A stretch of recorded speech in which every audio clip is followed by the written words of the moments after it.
코로나가 막 이렇게, 확진자가 많아져서 걱정이 더 많아지고 있죠.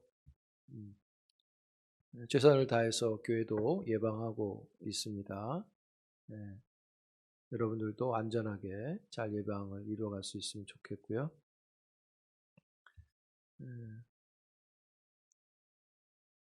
시간이 많이 가서 그런지 우리 스스로도 코로나에 대한 좀 그런 예방에 대한 긴장감이 떨어지는 것 같아요. 더 우리가 좀 경각심을 갖고 3차 유행이다 그러는데 협력해서 잘 이겨가야 할 것입니다. 우리가 지난주에 홍수 이후에 노아의 말씀 생각해 봤는데요. 오늘은 홍수 이후에 새로운 시대, 새 언약을 갖고 시작하는 새로운 시대에 포도주를 하나님의 방식으로 다루지 못해서 저주를 받는 일에 대해서 우리가 지난주에 살폈고, 오늘 10장은 이 사건 이후에 노아의 족보를 소개해 주고 있습니다. 히브리어로 이 족보를 이제 톨레도시라고 하는데, 이 단어가 이제 구약 성경에는 39번 정도 사용됩니다. 그래서 이제 뜻으로는 뭐 자손, 계대, 뭐 이런 의미를 이제 갖고 있고요. 기원, 뭐 이런 뜻을 갖고 있는 단어인데, 이것이 헬라어로 번역이 될 때 70인 성경에 톨레도시란 단어가 제네시스란 단어로 이렇게 바뀝니다. 그래서 우리가 영어 성경에 보면 창세기를 제네시스라는 표현을 하고 있는 겁니다. 뭐 기원을 가리킨다.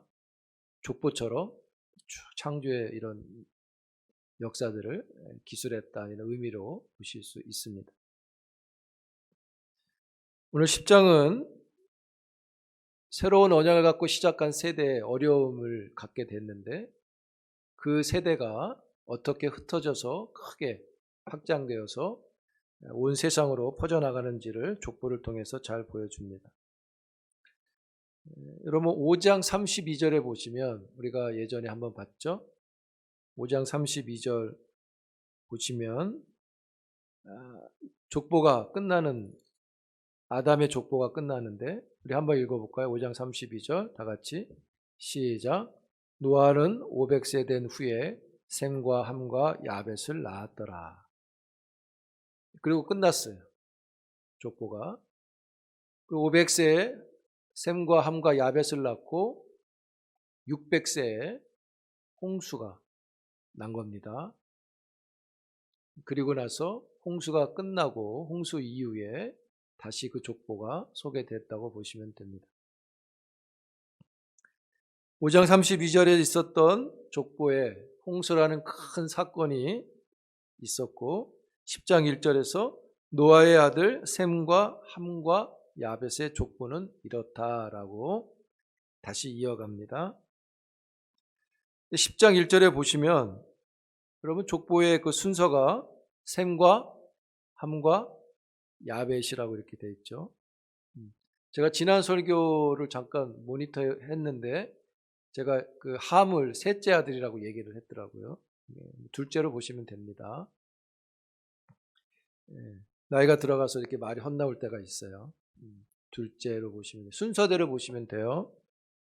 그런데 오늘 10장 1절에 보시면 셈, 함, 야벳 이렇게 순서로 기록해 놨어요. 그런데 여러분 족보라는 것은 위에서부터 내려오는 거잖아요. 순서대로 보통 알기 쉽게. 그런데 10장에서는 셈, 함, 야벳이라고 말하고 10장 2절에 보면 셈을 소개하지 않고 거꾸로 야벳부터 소개를 합니다. 좀 특이하죠? 그 다음에 10장 6절에 보시면 함을 이야기하고 21절, 22절에 가면 셈을 이야기합니다. 족보가 거꾸로 가는 것을 보게 돼요. 학자들은 셈, 함, 야벳의 순서를 야벳이 장자라고 하는 사람들이 있습니다. 왜냐하면 이제 해석의 문제인데, 여러분 우리는 10장 21절에 보시면 뭐라고 돼 있어요? 누가 형이에요? 10장 21절에 셈은 야벳의 형이라 돼 있잖아요. 우리 성경은 그렇게 해놨습니다. 그래서 우리는 셈을 장자로 보는데, 이제 어떤 학자들은 요 21절을 해석하는 데 있어서 히브리어 성경을 놓고 이제 본문을 보면 이렇게 해석이 돼요. 형제 큰 야벳, 이렇게 해석이 될 수 있어요. 그래서 이 큰이라고 하는 형용사를 형제에다 붙이면 셈이 형이고 야벳에 붙이면 야벳이 형이 돼요. 이거 이제 문법으로 싸우는 건데요. 그래서 이 히브리어 성경을 킹 제임스 버전은 뭐라고 설명했냐면 야벳이 더 오래된 형으로 해서 영어로 번역을 해놨어요. 킹 제임스 버전이 많이 우리가 이제 예전에 번역돼 봤단 말입니다. 근데 우리는 킹 제임스 버전을 지금 보지 않아요. 오히려 우리가 이단처럼 취급합니다. 킹 제임스 버전을 하는 사람들이 좀 무리가 있기 때문에 저희 교단에서는 그렇게 해요. 그래서 우리는 그냥 그런 거 다 떠나서 그냥 여기 21절에 있는 대로 셈이 장자로 보시면 됩니다. 그냥 순서대로 보시면 돼요. 어쨌든 족보는 순서대로 가는 게 맞는 건데 10장의 족보는 특이하게 거꾸로 갑니다. 여러분 마태복음에 족보가 있죠. 그거는 아브라함부터 쭉 순서로 내려와서 예수님까지 오는 거죠. 근데 특이한 족보가 또 하나 있죠. 복음서에 어디입니까? 누가복음에 보면 족보가 거꾸로 올라가죠. 그래서 어디까지 올라갑니까? 하나님까지 올라갑니다. 일반적인 것은 마태복음의 족보라고 할 수 있는데 누가복음은 뭔가 의도를 갖고 그렇게 기록을 했다는 걸 알 수 있죠. 그래서 온 인류가 하나님께로부터 나왔다는 사실을 알리고자 누가복음은 그렇게 거꾸로 쓰고 있는 거예요. 그러니까 오늘 창세기 10장에도 10장 1절은 순서대로 썼는데 10장 2절부터는 실질적으로 그 내용을 거꾸로 쓰고 있다는 것은 분명히 여기에 의도가 있다고 볼 수 있는 거죠. 그 의도가 뭐냐? 10장의 족보가 5장처럼 그냥 아담부터 시작해서 쭉 일반적인 역사적 족보를 기술한 것이 아니라 의도를 가졌는데 그 의도가 뭐냐면 어떤 기원을 알려주고 싶은 족보가 아니라 하나님의 구원사적인 족보를 보여주고 싶어 한다는 겁니다. 그런 의도가 있다고 보여지는 겁니다. 그래서 홍수 이후에 새 언약을 가지고 하나님의 구원의 경륜이 다시 시작되어졌는데 그 구원의 경륜이 어떻게 더 구체적으로 이루어지는지를 족보를 통해서 보여주려고 한다는 것으로 보게 되는 거죠. 일반적인 족보가 아니라 하나님이 구원사적인 구원의 역사를 이루려고 하는 족보를 보여주려고 한다는 겁니다. 그래서 여러분 성경을 보면 뚜렷이 나타나요. 10장에서 10장 1절에서 셈, 함, 야벳을 이야기했죠. 10장 2절에서는 순서대로 야벳, 함, 셈으로 갔죠. 셈으로 끝났어요. 10장은. 그러면 이 셈이 구원사적인 경륜에서 어떻게 더 하나님의 뜻을 드러내느냐? 11장 10절에 보시면 족보가 또 나와요. 누구 족보입니까? 셈이죠. 바로 이 셈의 족보에서 메시아가 오게 됩니다. 그래서 족보가 기록된 내용을 구조로 놓고 보면 세 형제를 언급하는데 첫째, 둘째, 셋째하고 다시 첫째로 가는 이런 번거로움을 버리고 셋째, 둘째, 첫째에서 다시 첫째로 그냥 쭉 이어져 가는 그런 족보를 보여주고 있다는 것이 특징입니다. 그럼 이런 특징의 의미가 뭐냐? 하나님의 구원의 역사를 더 잘 드러내기 때문이라는 거죠. 그리고 하나님의 구원이 셈의 족보를 통해서 이루어지고 그 셈의 족보에서 12장에 누가 옵니까? 아브라함이 나오는 거예요. 그래서 하나님의 구원이 점점 좁혀져 가는 거고 더 세밀해져 가는 것을 족보가 보여준다는 겁니다. 여러분, 하나님은 어떤 분이신가 라고 우리가 물으면 포도주로 생겨진 이 새 시대의 혼란함 속에서 구원의 경륜을 더 세밀하게 구체적으로 이루어 가시는 하나님인 것을 볼 수 있다는 거죠. 그 하나님께서 여러분 한 사람 한 사람까지도 구원의 경륜 속에 놓고 계시다는 것을 감사함으로 받을 수 있기를 축복합니다. 여러분, 10장은 노아의 족보가 이렇게 후손들이 막 흩어지는 것을 기록해 놨는데 그 흐름 속에 의도가 있다고 말씀을 드렸죠. 근데 많이 흩어졌어요. 근데 이 흩어진 이유가 우리는 이제 11장에 1절부터 나오는 바벨탑 사건 때문에 흩어졌다는 생각을 갖는 경우가 있어요. 그러나 10장에서 후손들이 흩어진 것은 바벨탑 사건하고는 관계가 없어요. 자, 한번 그 이유를 찾아볼게요. 여러분 10장 2절에 보시면 야벳의 족보가 먼저 나옵니다. 야벳의 아들이 이제 흩어집니다. 그것이 5절에서 끝나요. 5절 함께 읽어보겠습니다. 시작. 이들로부터 여러 나라 백성으로 나뉘어서 각기 언어와 종족과 나라대로 바닷가의 땅에 머물렀더라. 이것을 지역적으로 보면 야벳은 주로 지중해 바다를 이게 주변에서 머무른 것을 알 수 있어요. 지금으로 말하면 저 소아시아 지역이나 유럽 쪽에 지중해 바다에 흩어졌다고 보면 됩니다. 그리고 6절부터 함이 나오는데 20절에 끝나요. 20절 함께 읽어보겠습니다. 다 같이 시작. 이들은 함의 자손이라 각기 족속과 언어와 지방과 나라대로였더라.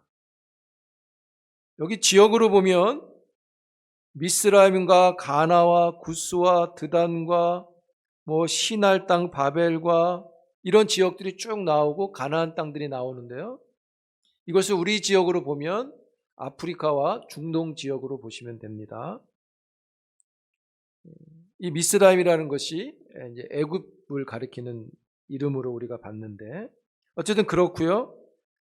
마지막 셈의 아들이 21절부터 31절까지 나오는데 30절, 31절 함께 읽겠습니다. 시작. 그들이 거주하는 곳은 메사에서부터 스발로 가는 길의 동쪽 산이었더라. 이들은 셈의 자손이니 그 족속과 언어와 지방과 나라대로였더라. 여기서 이제 이 동쪽의 의미를 보통 우리들은 이제 아시아로 보는 것입니다. 이스라엘을 놓고 볼 때 동쪽을 아시아 지역이기 때문에 이제 그렇게 구분을 합니다. 그렇게 얘기를 하면서 뭐라고 붙였냐면 저 유럽 쪽으로 간 거는 백인이고 아프리카로 간 건 흑인이고 아시아로 온 건 황인종이다 이런 설명도 우리가 들어봤는데 성경에선 전혀 그런 것을 말하지 않기 때문에 설득력이 없어요. 그때부터 그렇게 흩어진 것으로 볼 수 없습니다. 지금에 와서 지역적으로 이렇게 피부가 이제 그렇다는 거지 그렇게 나눌 수 없어요. 자, 여러분 노아의 후손들이 흩어졌어요. 그렇게 넓게 여기저기로. 그런데 지금 우리가 읽었던 6절과 5절과 20절과 31절을 보면 계속 반복되는 말이 있어요. 그게 뭐냐면 그들이 흩어진 것이 족속과 언어와 지방과 나라대로 흩어졌다고 말하죠. 이것을 우리가 11장의 바벨탑 사건으로 받아들이는 거예요. 그렇지 않습니다.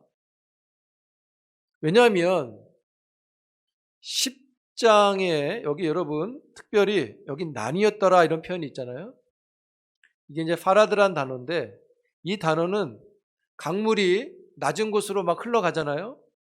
그래서 물줄기가 가다가 낮은 곳이 있으면 계속 물줄기가 확장되죠.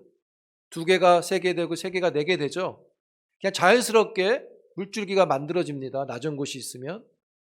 강줄기가 자연스럽게 흘러가는 의미를 갖고 있는 단어가 이거예요. 나뉘었더라.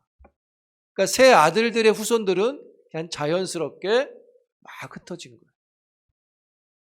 왜 바벨탑에 다르냐? 바벨탑은 자연스러운 흩어짐이 아니라 심판에 의해서 흩어진 거기 때문에 다른 겁니다. 그래서 10장의 흩어짐은 하나님의 심판이 아니라 하나님의 축복의 흩어짐이에요. 그 축복의 근거가 어디냐? 9장 1절이에요. 함께 읽겠습니다. 하나님 주신 언약이에요. 시작. 하나님이 노아와 그 아들들의 복을 주시며 그들에게 이르시되 생육하고 번성하여 땅에 충만하라고 하신 그 말씀이 성취입니다. 그래서 세계 여러 곳에 흩어진 것은 저주받아 흩어진 게 아니라 하나님이 축복에 의해서 흩어진 거예요. 즉 9장 1절의 성취고 더 나아가선 아담에게 주신 1장 22절의 성취를 이루어가는 거예요. 여러분 1장 22절에 보시면 하나님이 생육하고 번성하고 여러 바닷물에 충만하라 땅에 번성하라 하실 때 그 앞에 뭐라고 되어 있냐면 하나님이 그들에게 복을 주시며,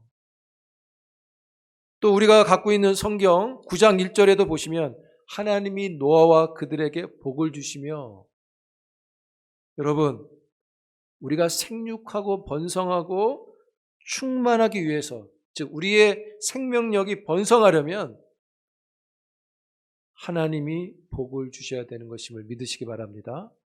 그냥 되는 게 아니에요. 성경 말씀 그대로 하나님이 복을 주시며 이렇게 되는 거죠. 이 복이 여러분과 여러분 가정에 충만하기를 축복합니다. 그래서 10장의 흩어짐은 9장 1절의 성취인 거예요. 하나님이 하시는 거죠.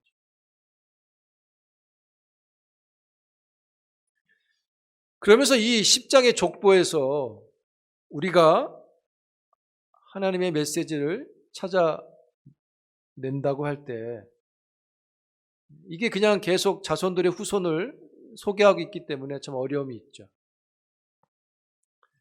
우리가 성경을 보는 여러 방법들, 해석하는 방법들 중에 구조를 분석하는 그런 방법이 있어요.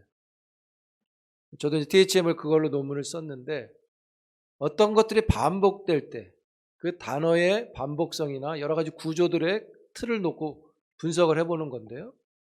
10장을 그런 구조 분석으로 놓고 볼 때 그 분석하는 방법 중에 샌드위치 기법이라 구조라는 게 있어요. 샌드위치 구조로 보는 방법이 있는데 이게 이제 어떤 의미냐면, 여러분 샌드위치는 빵과 빵 사이에 뭐 햄도 넣고 뭐 야채도 넣고 막 넣죠. 계란도 넣고. 빵이 맛있다기보다는 그 안에 알맹이가 뭐가 들어갔다 해서 맛이 바뀌는 거죠. 그래서 가운데 있는 걸 아주 중요하게 여기는 기법입니다. 10장이 그런 구조를 갖고 있다고 보는 거예요. 왜냐하면 족보의 흐름이 역으로 되어 있는 것을 놓고 보고, 또 그런 의도를 이런 기법으로 놓고 보니까 좀 더 쉽게 보여진다는 겁니다. 이 기법을 이 구조로 놓고 보면 처음에 야벳이 있고 함이 있고 셈이 있죠.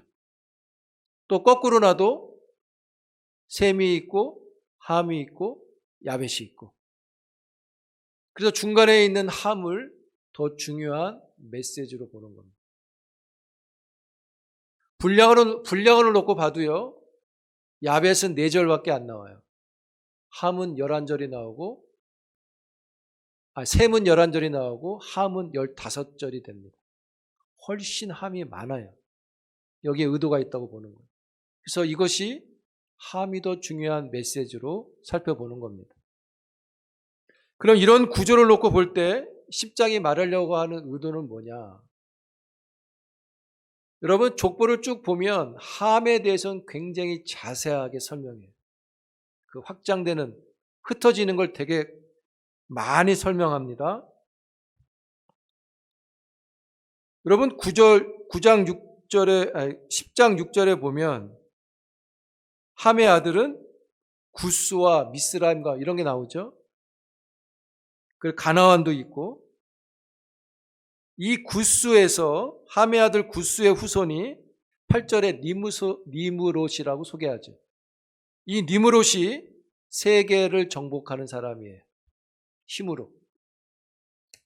그런 선조가 되는데 거기서 나온 게 뭐냐면 10장 10절에 바벨이 나와요. 바벨 국가입니다. 또 아수르로 나아가는 니느웨가 나오죠. 아수르 국가가 여기서 나오는 거예요. 이 니므롯으로부터. 강대국입니다. 이 두 나라가 이스라엘을 멸망시키잖아요. 또 13절에 보시면 함의 다른 아들 미스라임이라는데 이것이 애굽을 가리킵니다. 애굽이 히브리어로 미스라임이에요. 그 다음에 15절 이하에 보면 가나안 땅에 있는 여러 족속이 다 있죠. 이 나라들은 이스라엘과 하고는 적대 나라고 오히려 이스라엘을 향해 하나님이 그들을 다 진멸하라고 하시죠. 이것이 저주받은 결과입니다. 함의 후손인 가나안이 저주받은 결과예요. 이런 저주받은 함의 족속을 더 많이 설명하고 중요한 위치에 놓고 있는 것을 놓고 볼 때 자신의 힘으로 생육하고 번성하고 충만한 세상을 만들 수 있다고 하는 자신만만한 사람들이 하나님의 자리에 자기들이 올라가서 하나님의 방식이 없이 자기들의 방식으로 세상을 만들겠다고 하는 일이 세상에 가득하다는 거죠. 이들이 더 많이 확산되고 나뉘어지고 더 큰 나라를 만드는 이 세속 속에서 누가 여호와의 신앙을 증거할 수 있겠느냐를 묻고 있다고 할 수 있어요. 이런 질문에 대한 대답으로 우리가 성경에서 찾아본다면 10장 22절에서 25절에 나오는 말씀입니다. 세속적인 방식으로 세상이 더 크게 만들어질 때 누가 여호와의 이름을 증거할 거냐? 22절에서 25절까지 함께 읽겠습니다. 시작. 셈의 아들은 엘람과 아수르와 아르박삭과 룻과 아람이요 아람의 아들은 우스와 훌과 게델과 바스며 아르박삭은 셀라를 낳고 셀라는 에벨을 낳았으며 에벨은 두 아들을 낳고 하나의 이름은 벨렉이라 하였으니 그때 세상이 나뉘었으며 벨렉의 아의 이름은 욕단이며. 여기서 주목할 수 있는 게 25절에 나오는 벨렉이라는 사람이에요. 왜냐하면 벨렉이라는 사람한테 부제가 붙기 때문에. 뭐라고 붙었습니까? 그때 세상이 나뉘었다. 굳이 붙일 필요가 없는데 이걸 붙여놨다는 거죠. 셈의 후손은 선택을 받아서 아브라함이 오고 다윗이 오고 그리스도가 오는 족보인데 그 중에서 그 안에 있는 벨렉이라는 사람 때 세상이 나뉘었다는 이야기를 붙여놨어요. 이 벨렉이란 뜻이 나뉘었다는 뜻입니다. 그때 세상이 나뉘었으며. 이 의미를 학자들은 어떻게 보냐면 가나안에 저주받은 민족이 세상을 막 뒤덮고 있을 때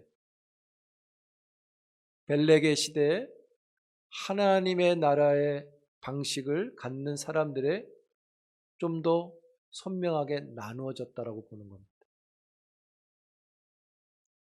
즉 구분되는 사람들이었다고 보는 거예요. 세속을 따라가지 않고 하나님의 방식을 취한 자들로 봅니다.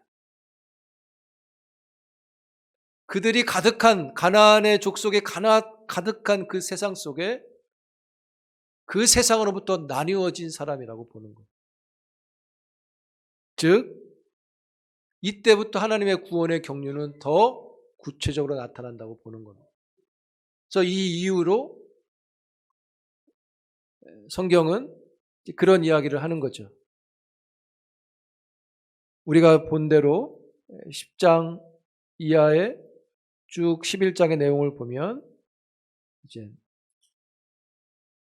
12장까지 연결이 돼서 데라도 나오고 하는 이런 이야기들을 쭉 소개하고 있어요.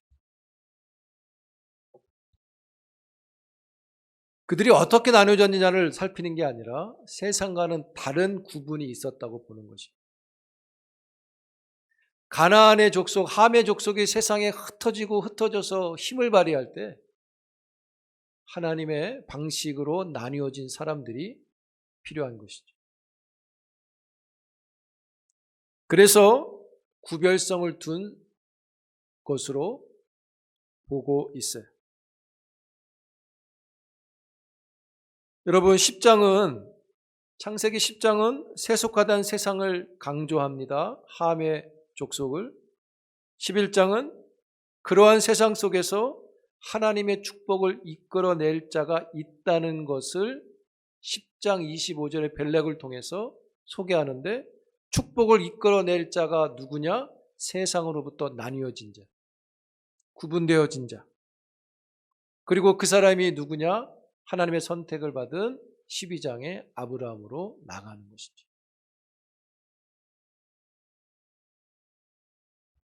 그래서 아브라함이 구별된 사람이기 때문에 선택받았다고는 할 수 없어요. 하나님이 그를 선택하시는데 그를 세상으로부터 구분해 내시는 거죠. 그리고 아브라함 이후에 하나님의 구원의 경륜은 더 선명하게 보여지는 것이죠. 사랑하는 성도 여러분, 하나님은 어떤 분이신가요?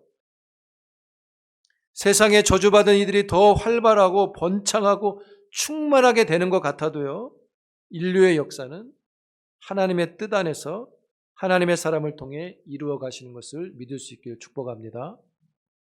여러분, 창세기 5장도 족보가 나오는데 거기 내용을 보면 누가 몇 세 살고 죽고 몇 세 살고 죽고 다 그렇게 나오죠.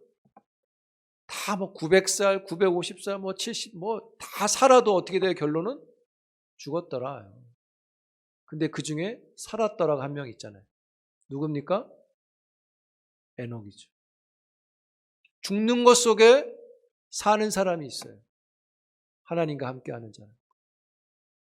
거기 뭐라 그랬을까? 에녹은 하나님과 뭐 했더라? 동행했더라.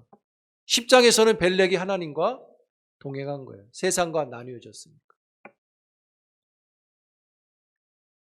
함의 후손이 가득한 세상에서 여전히 하나님은 하나님의 사람을 통해서 구원의 경륜을 이루어 가시는 거죠. 할렐루야. 그래서 지금 이 글을 누구한테 주는 겁니까? 지금 가나안 땅에 막 들어갈 사람들한테 모세가 마지막으로 쓴 글이잖아요.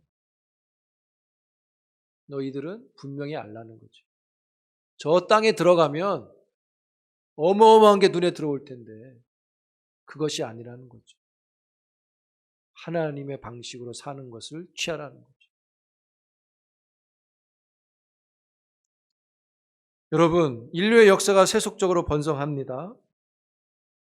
그럼에도 그 세속에서 하나님의 나라가 이루어져 가는 것을 우리가 믿습니다. 우리가 그 뜻을 받드는 것이죠.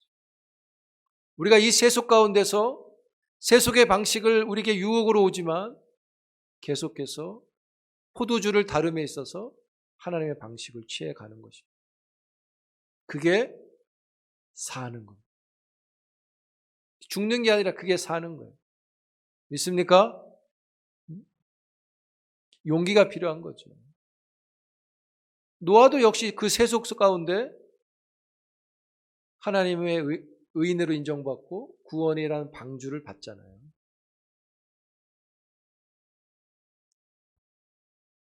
여러분, 그래서 우리가 그것을 믿음으로 받는다면 우리는 자연적인 차원을 넘어서 의식적으로 세속으로부터 나뉘어질 수 있는 태도가 있어야 된다는 거죠. 어려운 일이지만 이게 하나님의 방식을 따르는 것입니다. 자, 성도 여러분, 코로나 이 팬데믹 속에서 세상이 멸망하지 않습니다. 하나님이 이루어 가시죠. 그래서 세상은 하나님의 방식을 거절하지만 우리는 하나님의 방식으로 세상을 보고 그 세상에서 깊이가 있어야 한다는 거죠. 어떤 목사님이 그런 말씀을 하셨어요. 마음에 와닿았어요. 우리에게 이 시대 속에 깊은 기도가 필요하대. 다 기도를 하고 싶어 한다는 겁니다. 깊은 기도. 성도라면. 근데 깊은 기도는 그냥 되지 않는데 깊은 삶 속에서 나온답니다. 그 깊은 삶은 어디서 나옵니까? 깊은 생각에서 나온다.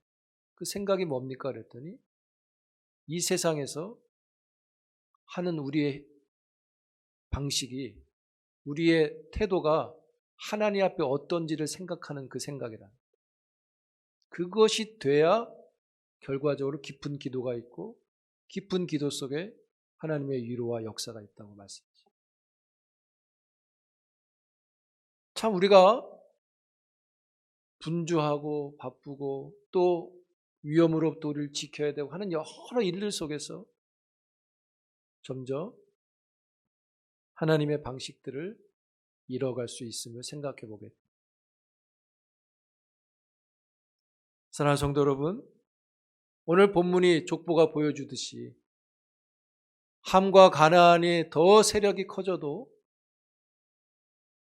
하나님의 뜻을 드러낸 것은 바로 하나님을 믿는 우리가 된다는 것을 기억할 수 있기를 축복합니다. 하나님은 바로 이런 하나님의 사람들을 통해서 이 세상을 이루어 가시는 거죠. 하나님의 자녀로 우리가 그의 후손됨을 기뻐하시고 세속 가운데 그들의 확장 가운데 하나님의 사람으로 생육하고 번성하고 충만한 일들을 이루어가는 주의 종들이 될 수 있기를 주의 이름으로 축복합니다.